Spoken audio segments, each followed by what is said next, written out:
Om Sahana Vavatu Sahanau Bhunaktu Sahaviryam Karavavahai Tejasvina Vaditamastu Mavidvishavahai. Om Shanti Shanti Shanti. Gurur Brahma Gurur Vishnu Gurur Devo Maheshwara Gurureva Param Brahma Tasmai Shri Gurave Namaha. Samasta Janakalyane Niratam Karunamayam Namami Chinmayam Devam Sadgurum Brahma Vidvaram. Shruti Smrti Purhananam Alayam Karunalayam Namami Bhagavat Padam Shankaram Lokashankaram. Okay, we'll chant the first verse. It's here. You can repeat after me. Rupam Drishyam Lochanam Draka. Rupam Drishyam Lochanam Draka. Tadrishyam Draktu Manasam. Tadrishyam Draktu Manasam. Drishyadi Vrittaya Sakshi. Drishyadi Vrittaya Sakshi.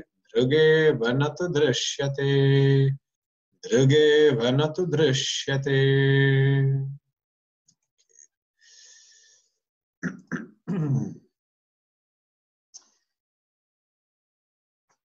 So, main theme of this text, Drig-Drishya Vivek, is trying to understand who am I.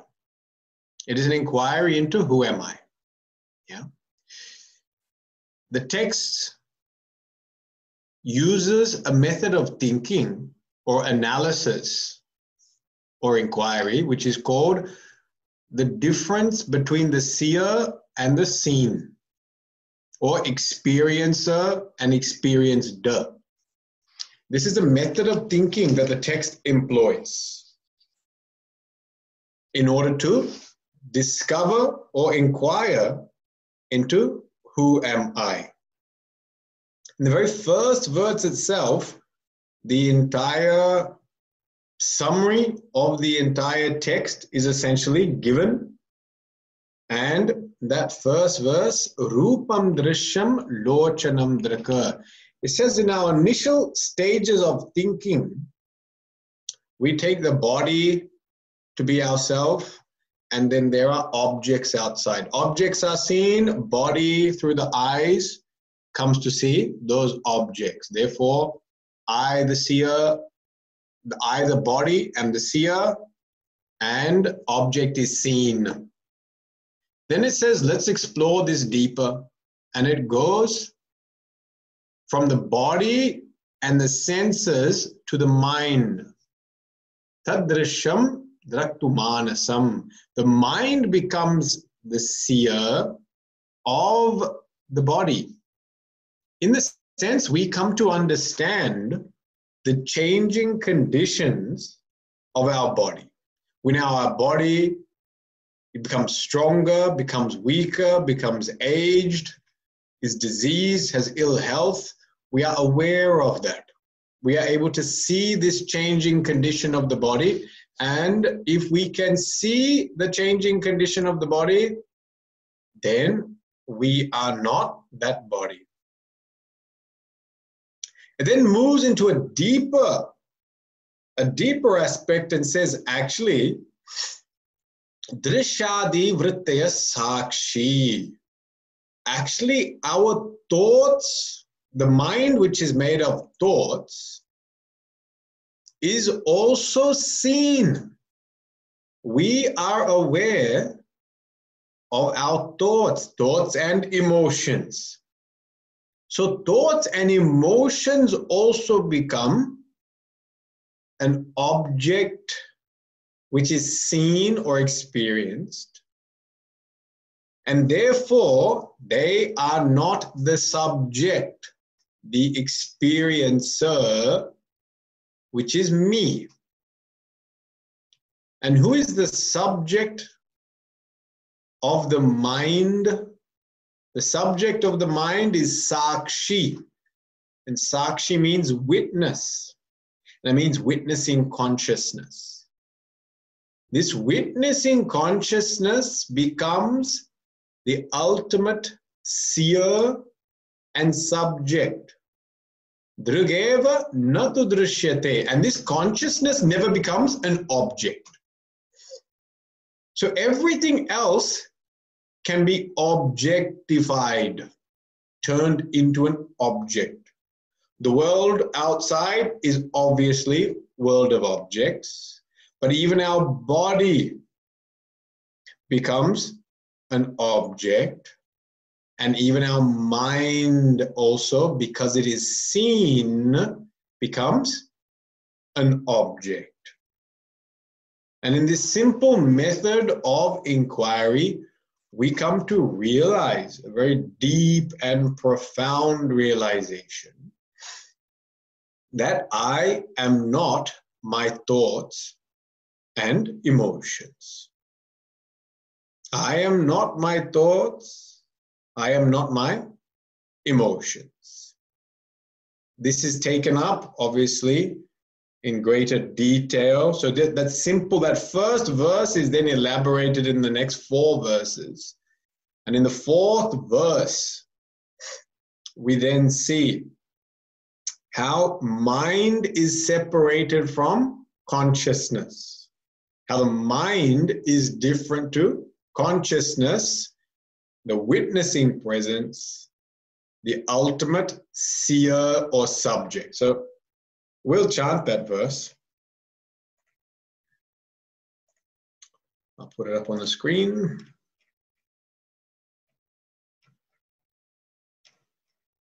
Verse 4. Kama sankalpa sandeho, Kama sankalpa sandeho, Shraddha shraddhe drititare, Shraddha shraddhe drititare, Hrir dhir bhirityeva madhin, Hrir dhir bhirityeva madhin, Bhasayatye kadachitihi.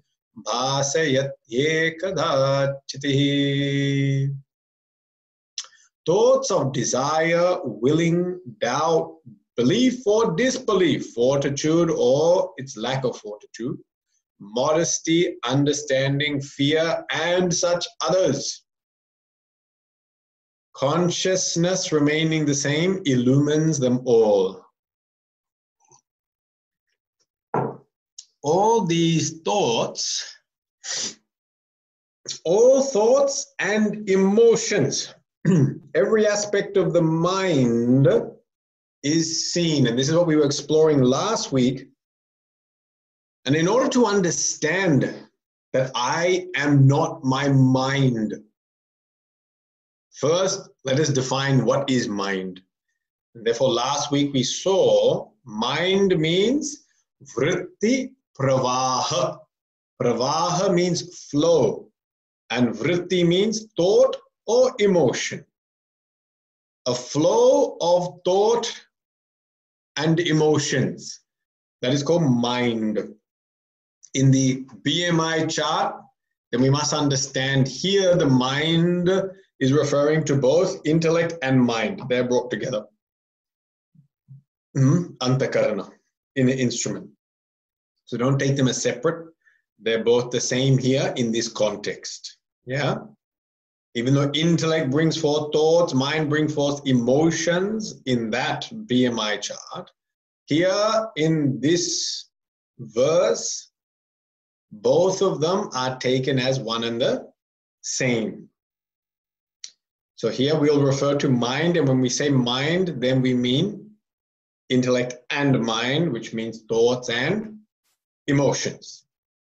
Thoughts and emotions are called vritti. Vritti. V-R-I-T-T-I. Vritti. Pravaha means flow.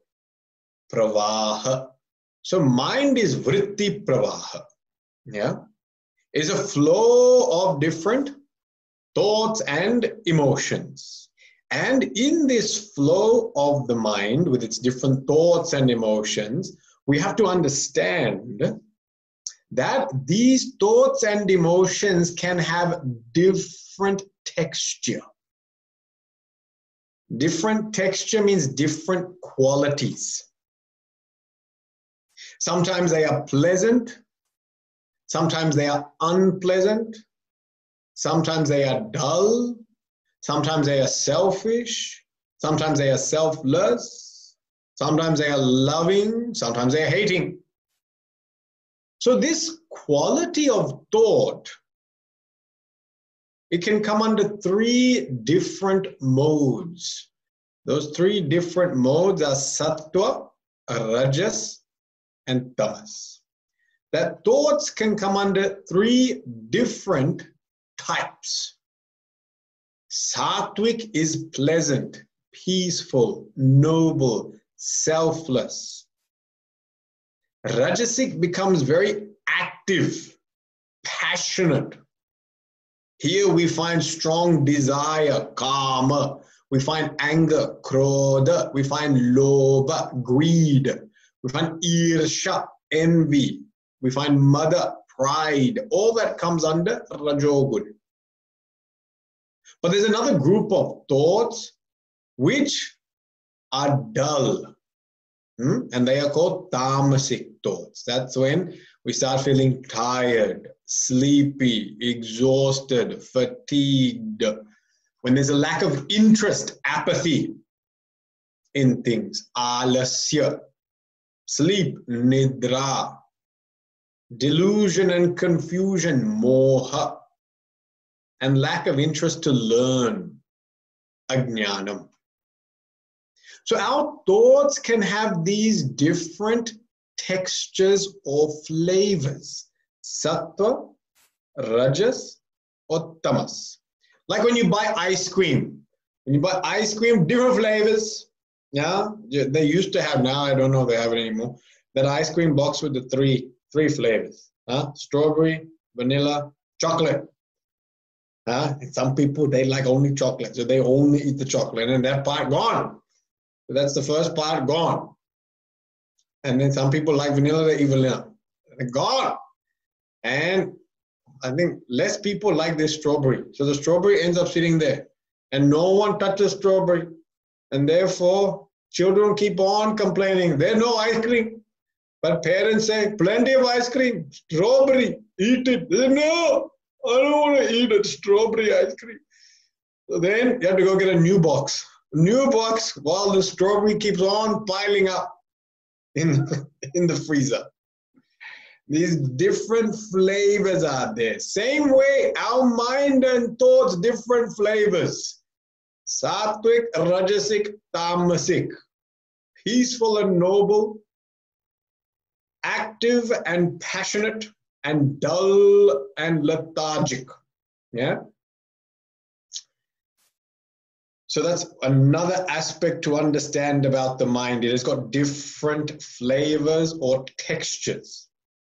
The other thing is the mind being a flow has also got different quantity of thoughts. There are times when thoughts and emotions can be in high volume. And when thoughts and emotions get into high volume, you will feel very overwhelmed by that particular thought.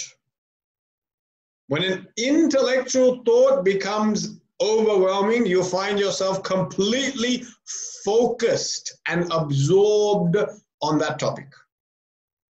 You find that you are glued and fixed, riveted by that idea. When an emotion becomes overwhelming, then you will find that you are consumed by that emotion. And it controls you. You'll find it's very hard for you then to free yourself from that emotion. This relates to the quantity or volume of thought.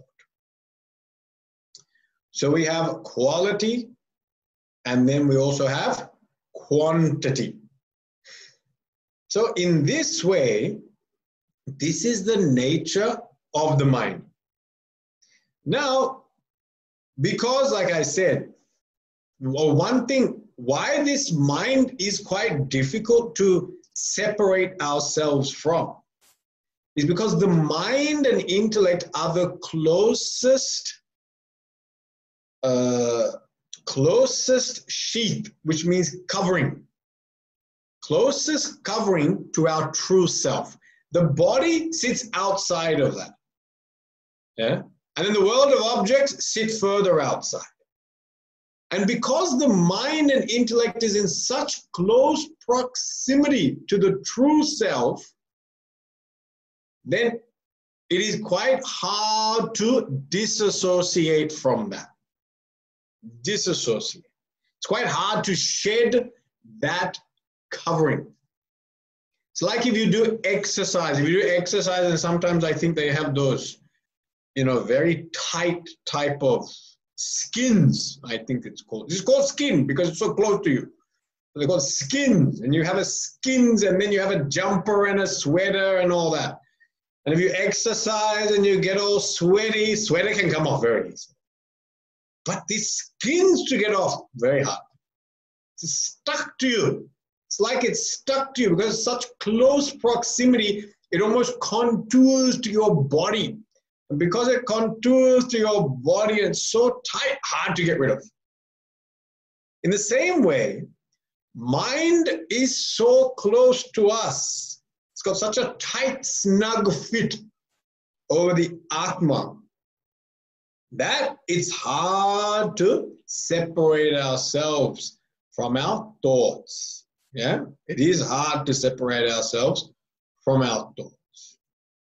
So, this is why this type of investigation is very important, but also can be challenging. Yeah, can be a little bit challenging, but it is most important because our thoughts can consume us.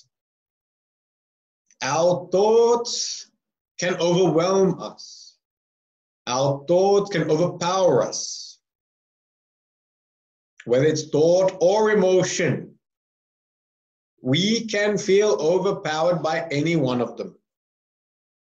And because of this feeling of being overpowered and overwhelmed, we then feel very helpless, hopeless, disempowered, and depending on the nature of the thought, we can feel quite ashamed. We can feel quite guilty. Why? Because when there's a negative thought and that's consuming me, overpowering me, then I start thinking I am a bad person.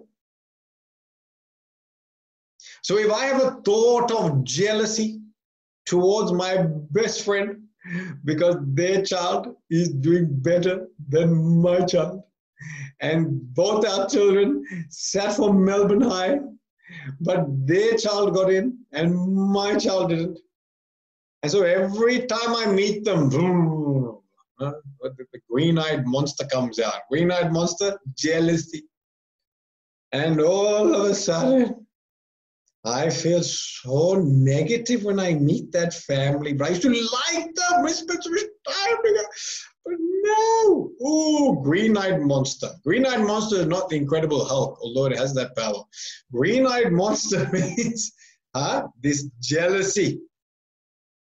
And then when I go back home after meeting them, one, I felt bad when I met them because why would I have jealousy? My best friend, known them for so long, they've helped me so much. The child is such a nice child as well.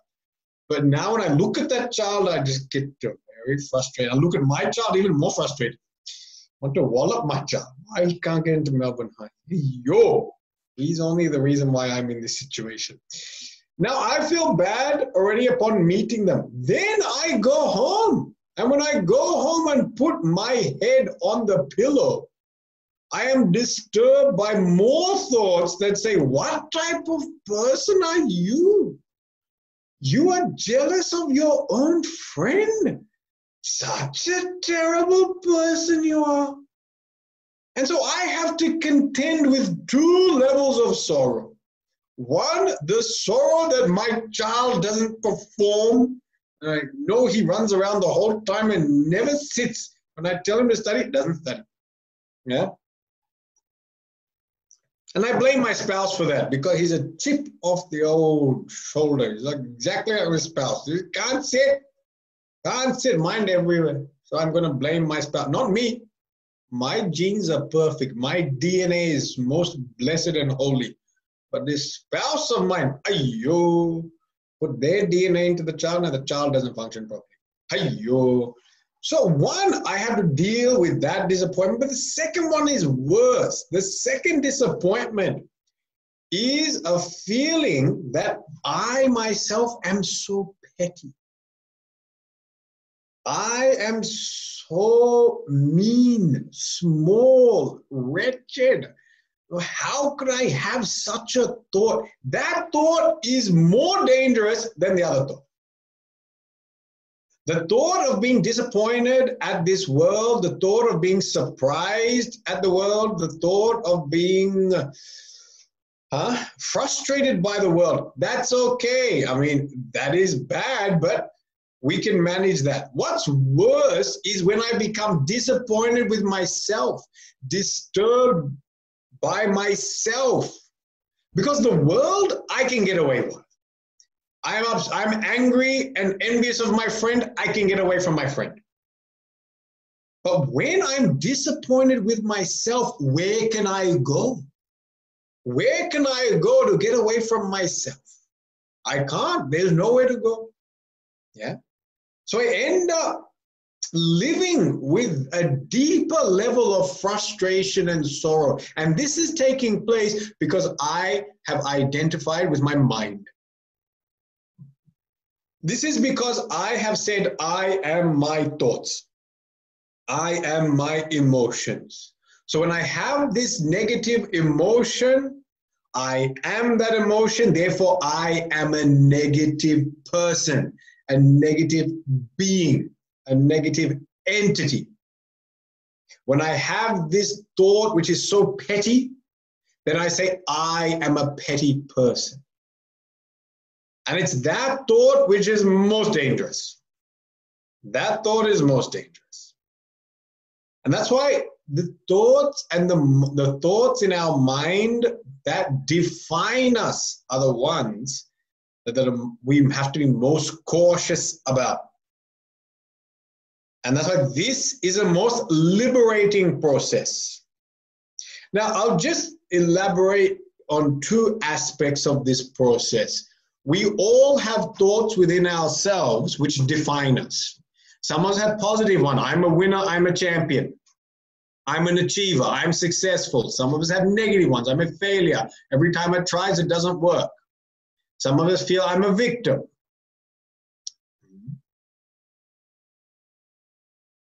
So we all have some thought of ourselves, positive, negative. I'm loving, I'm caring, or I'm selfish and petty.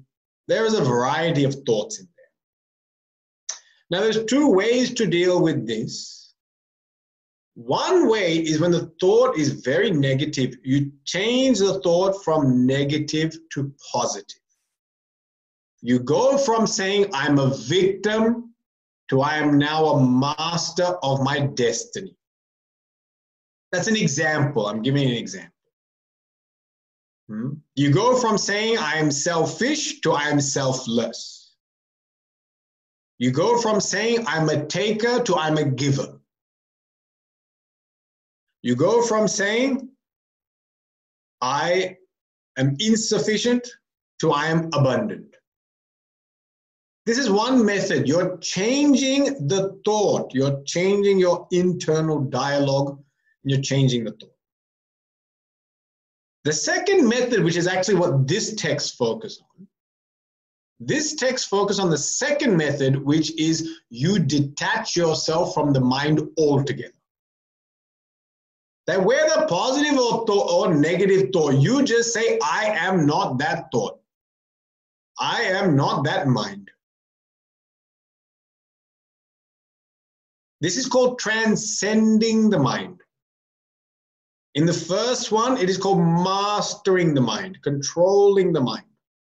So there's two techniques here, controlling the mind and transcending the mind. This text is actually talking about transcending the mind. So it's a bit more of an advanced approach. The technique is a bit more advanced. Yeah. There are many other scriptures that deal, nearly all our other scriptures, they tend to deal with mastering the mind. Gita has got many portions that talk about mastering the mind, and therefore various qualities are enumerated. Amanitvam, adambitvam, ahimsa, kshantirarjavam, acharyopasanam, shaucham, sthairyamatma, vinigraha. And it goes on, 36 qualities, 20 qualities, all these qualities, it says please practice them, because as you practice them, you learn to master your mind. You can change your self-talk. Your self-talk goes from I am petty, I am insufficient, to I'm abundant, I'm loving. From I'm incompetent to I'm competent. From I'm a victim to I'm a champion, or I'm a master of my destiny. However, in this Drig-Drishya Vivek, and you find also in Upanishads, they deal with the second technique, which is disassociating from the mind, transcending it. By just saying, I am not the mind. I am not the mind. And here the logic has been given. The logic is that whatever is seen is different to the seer. Seen and seer are different. This principle we've seen before, that the seer and the seen are different. The seen is many, the seer is one. The seen changes, the seer is changeless. And the seen is inert, the seer is sentient, conscious. We've seen those four principles earlier. So if we can use these principles, we can help to actually just uncover this sheet. Rather than even cleaning the sheet, you just take the whole sheet off. And when you take that sheet and covering off, you are left naked with your true self. And that is pure consciousness. Pure consciousness. That consciousness, bhasayati. Bhasayati is illumining, shining on the thoughts. It is illumining the thoughts. It is shining onto the thoughts, but it is not the thoughts. Just like in your room, in your house, right this very moment. In the room you are in this very moment, light is turned on. And that light which is turned on is shining and illumining everything in that room. And that light can be illumining a beautiful, clean table, or it can be illumining a plate of leftover dinner sitting next to you because you just finished your dinner just before logging onto this thought. So right next to you, there's a plate of half-eaten dal, sabji, rotis, rice, and it's sitting there. No, not that I can see it, so don't worry, don't panic, I can't see your tables. But it can be a dirty plate or it can be a beautiful, clean bench. The light illumines both. It illumines both, but the light remains unaffected by either one. It is unaffected by the dirty dish and is unaffected by the clean table. It is not contaminated. That light remains pure. And it is this pure consciousness that is me. I am this pure consciousness and not this flow of thoughts. I am not the negative thoughts. I am not the positive thoughts. I am the pure, detached consciousness that is just illumining the thought, but never getting involved or contaminated by the thought. Consciousness is not contaminated by the thought. It doesn't, like light actually doesn't physically. The light itself, we don't know how to classify it. It's not an atom, but it physically makes contact with another atom. It's a substance which is almost beyond definition, light. But in the presence of that light, everything else which is atomic, molecular, gets illumined. But light itself is not a molecule, and light itself is not an atom. It's of a different nature. In the same way, consciousness is not the same as thought. Thoughts are inert. Emotions are inert. And consciousness is sentient.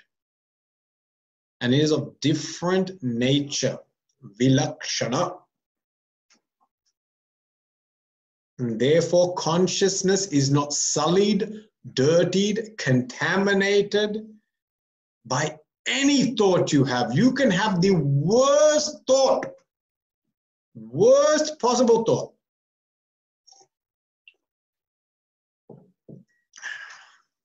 I want to hurt this person. I want to kill this person. I want to kill this person. You can even have that thought.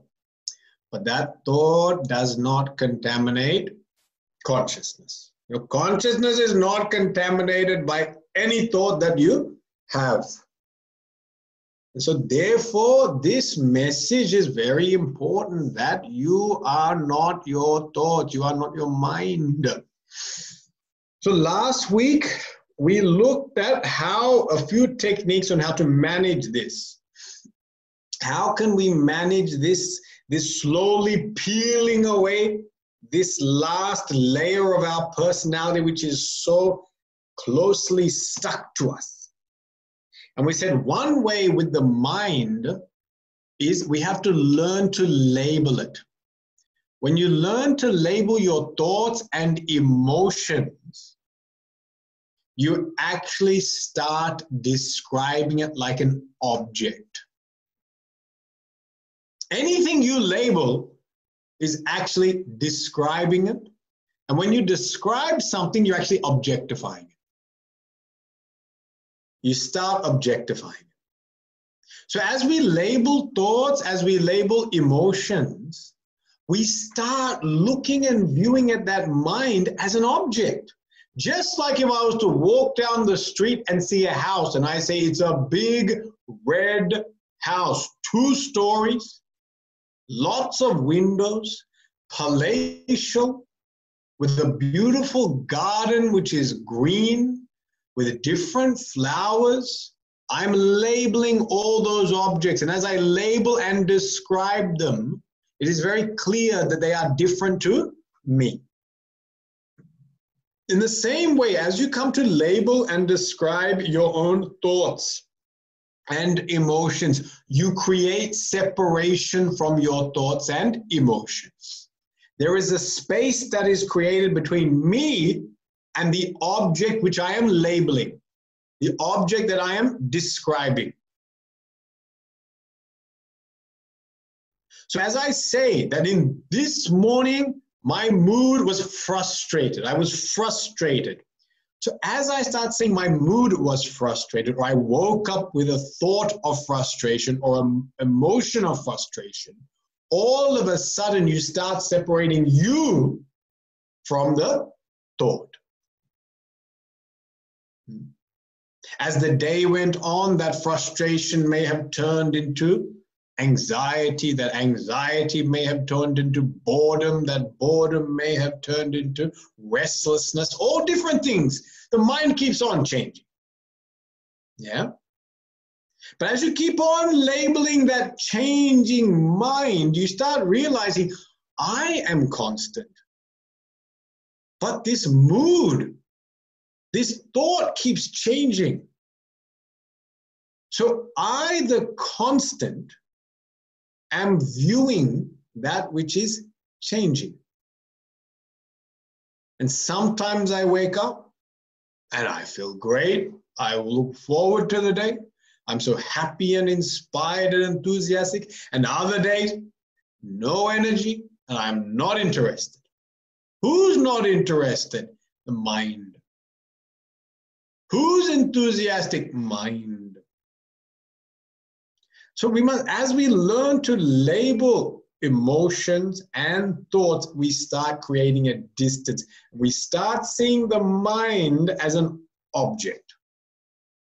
Object is different to subject. Who is the subject? Me. I am the subject. An object is always different to subject. So all of a sudden, I start creating that distance. And that's why we also gave the technique last week of trying to use the mental process or the thought process that my mind is upset rather than saying I am upset. My mind is frustrated rather than I am frustrated. My mind is excited rather than I am excited. And by using this, you separate yourself from your mind. Whenever you use the term my is possessive. It means there is an object that is close to you. My dog, my book, my table, my house. But it means it's not you.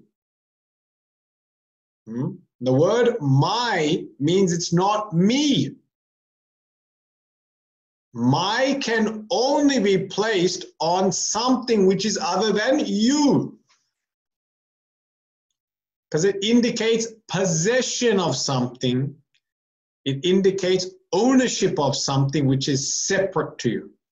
So as we use that term, my mind, my thoughts, my emotions, you are separating yourself from them.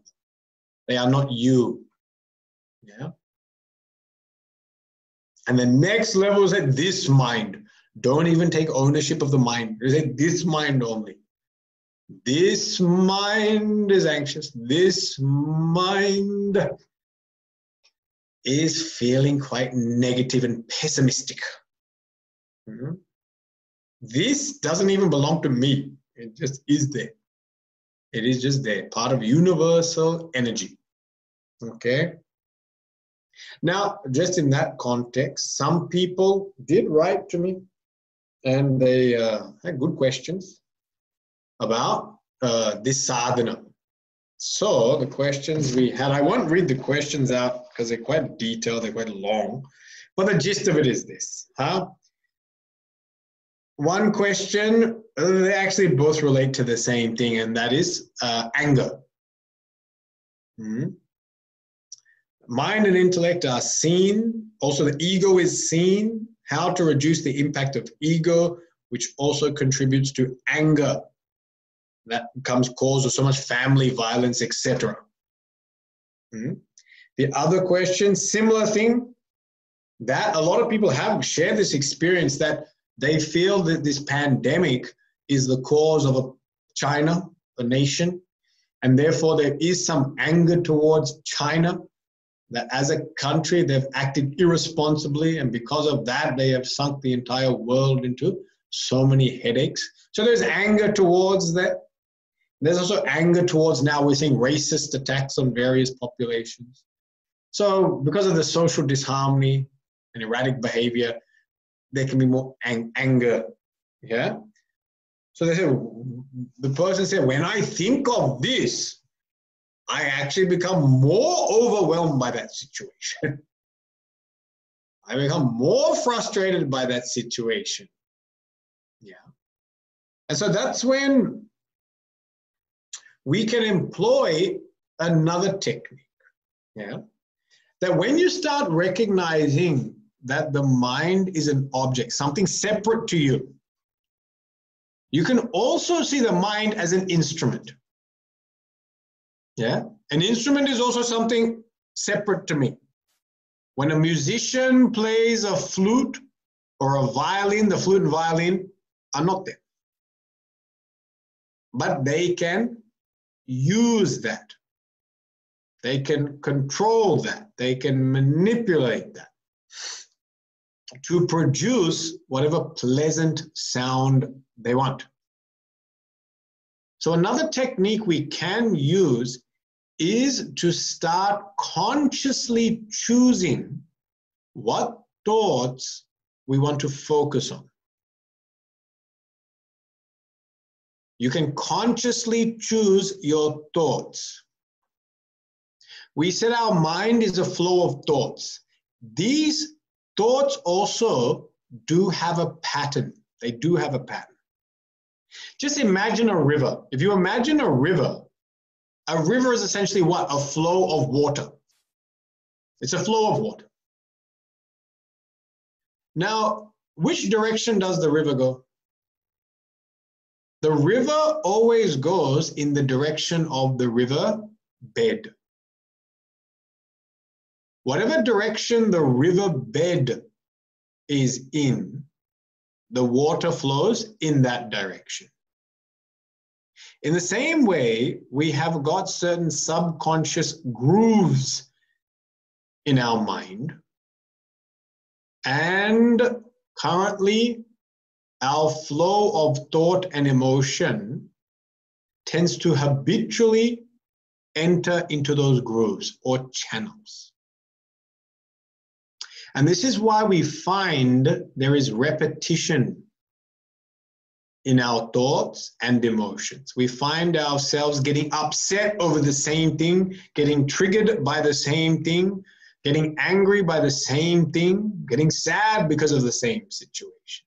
It's because we have grooves in our mind, subconscious grooves. They're called vasanas. And these subconscious grooves have created channels through which our mind and its thoughts effortlessly flow. That means when it's not checked, this is where your thoughts are going to go, when not checked. So when I live without awareness, when I live without awareness, we'll use that word. Sometimes I say conscious living, but I don't want to use that term. But without awareness when I live, without alertness when I live, then what happens is my thoughts go into these grooves. They go into the pre-existing channels that are already there, built up because of my past.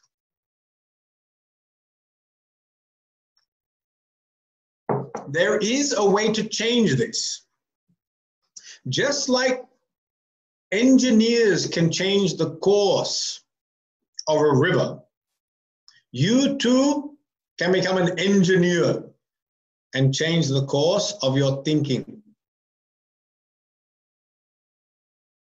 So how do they change the course of a river?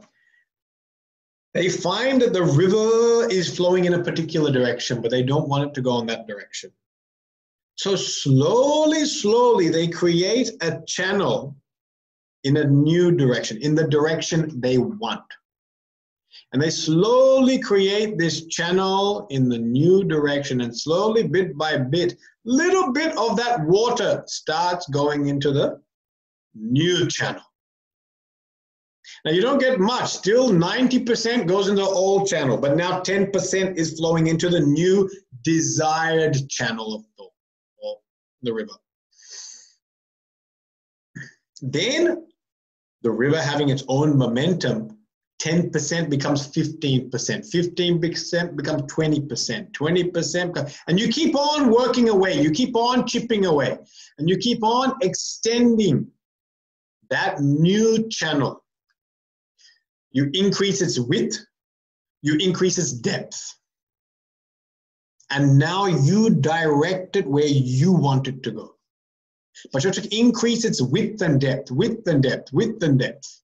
And as you create this new channel, you are able to now change the course of the river. And in the same way, do the same thing with your mind. Live with alertness, live with awareness, and start choosing which thoughts you want to entertain. Start choosing which thoughts you want to entertain.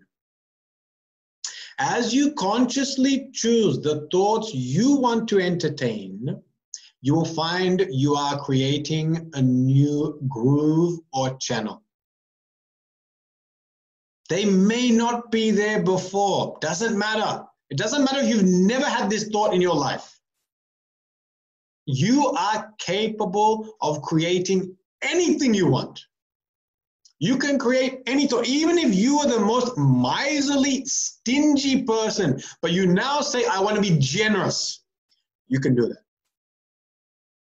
You can now change your thoughts from being stingy to now becoming generous. Whatever thought you want, you can create.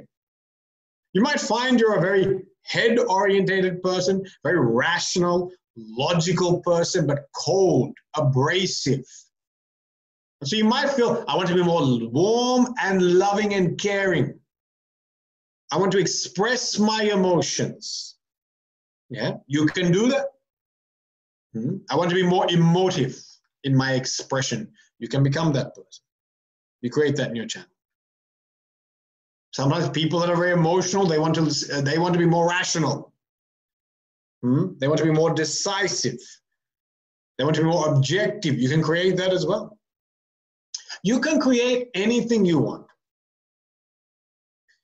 The key is, in order to create that, we have to stop our thoughts from effortlessly going in their existing direction.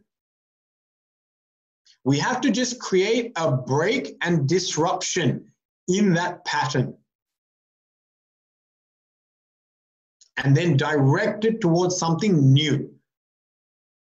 Now, you can't break the existing flow of thought without creating a new flow of thought. It's not possible. So to sit there and say, I don't want to be jealous, I don't want to be jealous, I don't want to be jealous, I don't want to be jealous, it's not going to do anything. You have to change and create a new direction, because saying, I don't want to be jealous is like damming the river. When you dam the river, for a period of time, it kind of reduces in volume, but it builds up. And as it builds up and you don't release it, it eventually will break the dam and it'll flow all the way through. So when I keep on saying, just I don't want to be this, but I don't replace it with anything positive, yeah, then what happens is you're damming your channel of thoughts, your river of thoughts, but you are not creating an alternate route for them to flow. Because the mind is a flow of thoughts. You can't stop it. It's always going to be there. But you can redirect it. You can redirect it. So in this technique, where we are redirecting our mind, the most important thing is, where do you want your mind to go? That's what you've got to be clear about. Where do I want my mind to go? That's why sometimes we say, I don't want to feel like this. I don't want to be like this. The question is, who do you want to be and what do you want to feel? And you have to answer that question. Other people can't answer it for you. You have to figure out who you want to be, what you want to feel, where you want your thoughts to go. And we've got to sit down and write this down. You can't take this casually. You have to sit down and write down exactly what thoughts you want to entertain. And as you become clear about the type of thoughts you want to entertain, then every time thoughts in the opposite direction come, you make a conscious choice that I choose not to entertain this thought. I now choose to entertain a new thought. So although I might say in the past, I'll give an example. In the past, when I didn't get what I want, I get upset and angry. Yeah? So I said, I wanted to have pizza for dinner tonight, and then I was overridden by the rest of the family. The rest of the family said no to pizza. So as a child, whenever I had my pizza vasana, my mother said, no pizza for you. Oh, my brother said, I don't want pizza. My sister said, we don't like pizza. Oh, and the childhood trauma that I experienced of not getting pizza is there. So in the past, I cry, I whinge. Every time I don't get what I want, I cry and throw a tantrum. And this is the pattern that I have. Let's say this is the pattern that I have. When I don't get what I want, I throw a tantrum. Now I want to change that because I'm finding that that's becoming very difficult for people to live with. Yeah. So now when I want to change that, I have to change that type of thinking. I have to choose a different thought.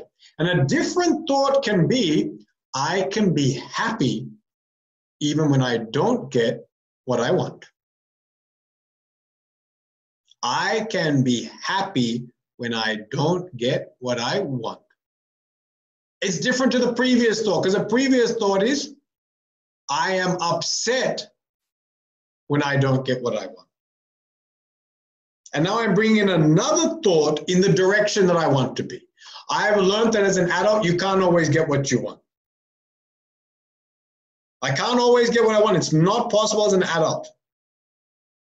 But it is possible for me to be happy even when I don't get what I want. That is in my control.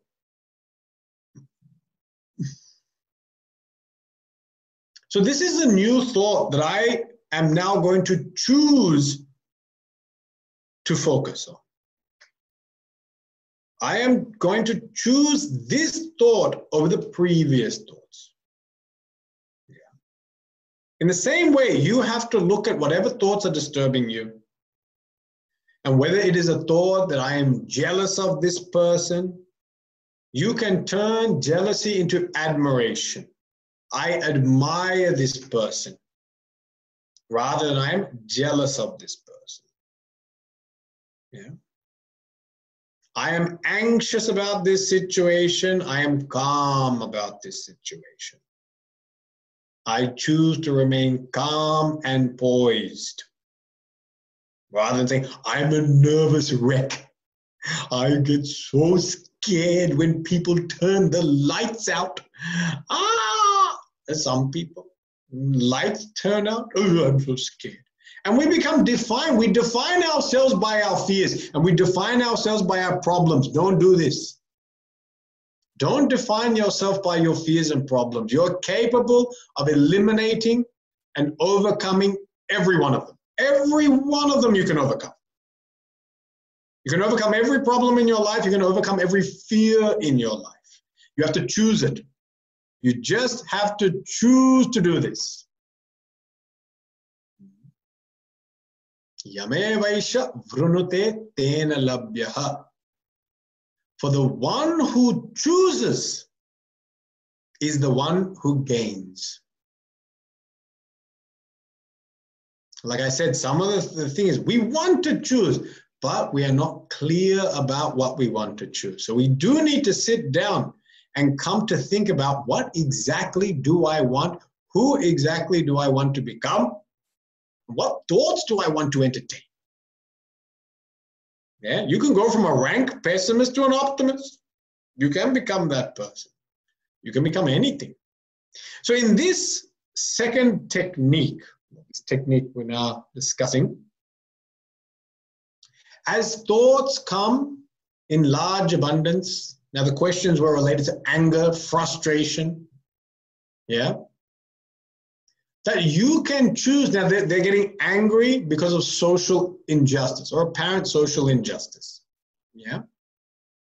that I can choose to view social injustice with a calm and equipoised mind. You can't avoid social injustice. Even if you cure this thing with China, another country will come up with something else. There's always going to be some level of social injustice because there's always someone complaining about something. Even in a country where everything is going well, you still find university students have to complain about something. The fees are too much, the facilities are not that good, why the train system takes so long. People always find something to complain about.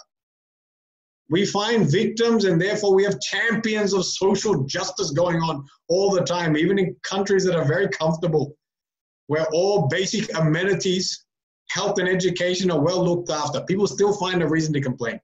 Isn't it living in our wonderful, comfortable houses in a very safe and secured country with plenty of amenities, beyond all our necessities, we've got abundance, but we still find every day something to complain about, isn't it?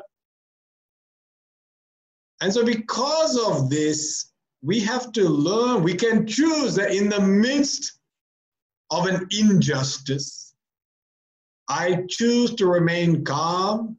I choose to see this with objectivity, rather than anger and reaction.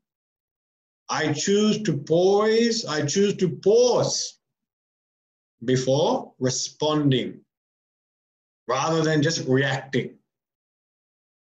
All these choices are there. We have all these choices with us. So in this way, you choose where you want to place your attention, on which thought. That's very empowering. I would actually suggest writing down a list of thoughts that you want to entertain. Because when the mind flows into its automatic preset grooves, what happens is it becomes quite difficult to think at that time. So when there's a high volume of thought going in the opposite direction, we just feel suffocated. We feel like we're drowning in these thoughts. And we can't see how I'm supposed to redirect myself. Therefore, have the map. Place the map up there and have these thoughts at your beck and call. The minute you feel those thoughts, negative thoughts overwhelming you, bring in the other thoughts. Have them written down. Because at that time, if you try to think and conceive, it won't work. It's very hard. It's very difficult. Yeah? So have them written down. When they're written down, at the time when you feel overwhelmed, go and have a look at that piece of paper. And more powerful than typing them into your phone is writing them down. Writing them down has got a greater power than putting them into a phone. Our phone doesn't capture emotion. Pen to paper captures an emotion. That's why, people like love letters. And when they have the love letters, when we have a love letter, then we keep that. What's written by this person? Oh. And then some people, they kiss the letter and they fold it and they give it to the person. That thing you hold on to, but a love email, you delete that, forgot what that one is. Everyone's emails, they love at the end of it. With care, with regards.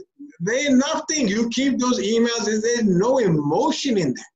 But when someone has written with their hand on that letter, very dear. Why? Emotion is trapped in that. Emotion gets captured on paper. Emotion doesn't get captured on computer. Computer also black and white. It doesn't capture the color of emotion. Whereas, when children make little cards, they use different colors. I love you, Mom. And they put different colors and balloons and glitter and glue. And all that different color, it helps to create emotion. Same way, when you write down these new positive directions of thinking, write them down and even add color to it, add form to it, add picture to it, add imagery to it. That's essentially what a symbol or an idol is. What is an idol? It's a picture and a form of a thought. That's what a murti is. A murti of Sri Krishna. Oh, murti of Sri Krishna. So we say, murti of Sri Krishna, the idol of Sri Krishna, is the form of abounding love and happiness. You know, he's smiling, carefree. The Murti of Sri Ram, Satyavan, one who adhered to the truth, adhered to Dharma, no matter what the cost was. They are forms of thoughts. In the same way, you create your own thought, your desired thought, but write it down, add color, add picture. Some people, their minds capture sounds better. Some people's minds capture visuals better. So if you're an auditory person, then even with your message, you should add music to it. You should add sound to it. You'll find it's easier for you to get into that new pattern of thinking. These people love creating rhymes to everything. Anything you do, they put a rhyme to it. Huh? Even 2 times 2 times 2 is 1, 2 times 2 is 2. They'll sing the song. Other people just go, why can't you just memorize it? They love singing it. Yeah. Now recently we made a little nursery rhyme for the children about COVID, the little Shishu Vihar children. But people like music. Even you look at our Bhagavad Gita. Our Bhagavad Gita, Gita means what? Song. Because it's in a meter, it's easy to remember. And you know, if you've missed one word, the meter doesn't work. You can chant, one word is missing. Everyone knows one word is missing. It's become so obvious. Huh? So some people, that sound is very important, then put sound into that. For some people, the visuals are very important, then make it very visual. This is how you impress a new thought into your psyche. And now with this list of new thoughts, I choose to be patient. I choose to be caring. I choose to respond with love rather than anger. Yeah. I choose to admire rather than be jealous. Each time your mind gets overwhelmed, you go back and you look at that.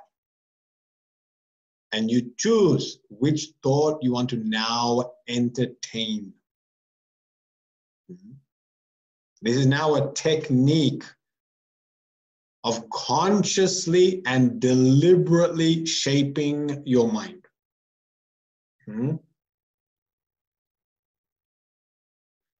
Consciously and deliberately shaping your mind, okay?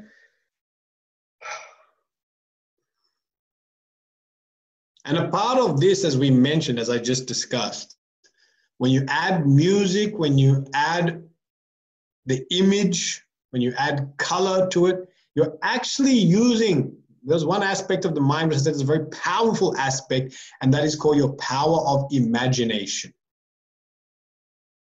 You are actually using imagination, but you're using it positively. Because we say one of the problems with the mind is its power of imagination. Its power of imagination can take negative thoughts and amplify them, but it can also take positive thoughts and amplify them. That's essentially what imagination is. It's an amplifier.